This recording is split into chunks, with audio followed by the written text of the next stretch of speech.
નમસ્કાર, સમાચારો સાથે હું છું વિધિ। સુરતથી વિગતો। ફોર્મ રદ થયા બાદથી જ કોંગ્રેસ ઉમેદવાર નિલેશ કુંભાણી સંપર્ક વિહોણા થયા છે। સરથાણા વિસ્તારમાં તેમના ઘરને તાળા લાગી ગયા છે। છેલ્લા 3 દિવસથી તેમના ઘરે તાળું લટકે છે। નિલેશ કુંભાણી ક્યાં છે તેની કોઈને ખબર નથી।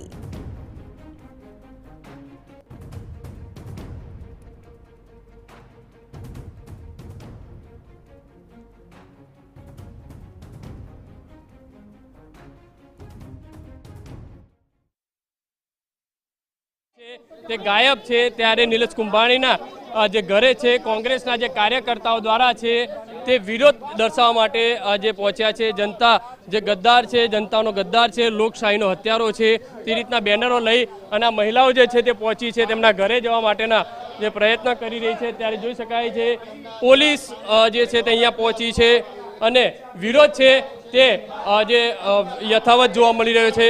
મહત્વની વસ્તુ એ છે કે અત્યારે તેમના દ્રશ્યો છે તે સામે આવી રહ્યા છે। પોલીસ છે અહીંયા જોવા મળી રહી છે, તેમને રોકવા માટેનો જે પ્રયાસ છે તે કરવામાં આવી રહ્યો છે। કોંગ્રેસના જે કાર્યકર્તાઓ છે તેની અંદર એક ઉગ્ર આક્રોશ છે તે જોવા મળી રહ્યો છે, કારણ કે નિલેશ કુંભાણીએ જે રીતે આખું જે પોતાના જે સગા સંબંધીઓને ટેકેદારમાં ઊભા રાખ્યા હતા અને ટેકેદારની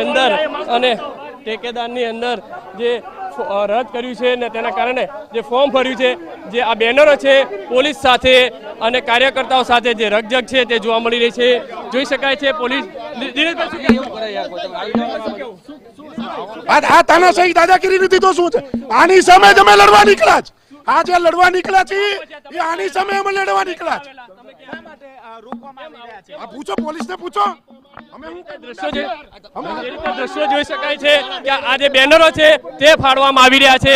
અત્યારે લાઈવ દ્રશ્યો જોઈ શકાય છે, જે છે પોલીસ તેમની જે અટકાયત કરતી નજરે પડી રહી છે। નિલેશ કુંભાણીના ઘરે કોંગ્રેસના જે કાર્યકર્તાઓ છે તે વિરોધ કરવા માટે પહોંચ્યા છે અને તે દરમિયાન પોલીસે તેમની અટકાયત કરવાની જે કામગીરી છે તે કરવામાં આવી છે। પોલીસ અને કોંગ્રેસના કાર્યકર્તાઓ સાથે ઘર્ષણના દ્રશ્યો છે તે જોવા મળી રહ્યા છે। બેનરો જે છે તેમના હાથમાંથી ફાડી નાખવામાં આવી રહ્યા છે।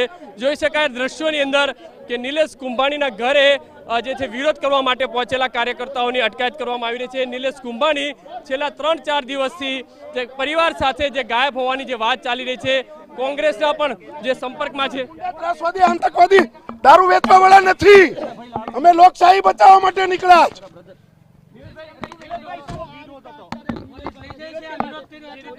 વિરોધ કરવા માટે પહોંચેલા કોંગ્રેસના જે કાર્યકર્તાઓની દિનેશભાઈ શું કેવું છે? જે રીતે કોંગ્રેસના કાર્યકર્તાઓ મહિલાઓ સહિત જે પહોંચી હતી અને તેમની અટકાયત છે તે કરવામાં આવી રહી છે। તેમની અટકાયત કરી અને પોલીસ સ્ટેશન ખાતે લઈ જવામાં આવી રહી છે। નિલેશભાઈ જે છે છેલ્લા 3-4 દિવસથી જે પરિવાર સાથે જે ગાયબ છે, હવે તો કોંગ્રેસના પણ સંપર્કમાં નિલેશભાઈ નથી, એટલે કોંગ્રેસના કાર્યકર્તાઓની અંદર એક ઉગ્ર આક્રોશ છે તે જોવા મળી રહ્યો છે। કેમેરામેન સંજય ચંદ્ર સાથે બલદેવ સુથાર, TV9 સુરત। પ્રશ્ન એ છે કે કુંભાણી અત્યારે ક્યાં છે, કારણ કે સુરતમાં જે આખી રાજનૈતિક ઘટનાક્રમ સામે આવ્યો તેમાં હવે કોંગ્રેસના કાર્યકર્તાઓ જ રોષે ભરાયા છે અને નિલેશ કુંભાણીના નિવાસસ્થાને પહોંચ્યા, જ્યાં પાછલા 3 દિવસથી તાળા લટકી રહ્યા છે। તે લોકો વિરોધ નોંધાવી રહ્યા છે, સાથે જ પોલીસ તરફથી પણ તેમની અટકાયત કરવામાં આવી હોવાના દ્રશ્યો પણ સામે આવ્યા છે।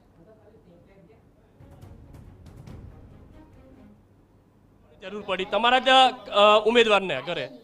અમારા ઉમેદવાર હતા, હવે હું તો એમ કહું છું કે પાર્ટીએ એને રાખવા જ ન જોઈએ।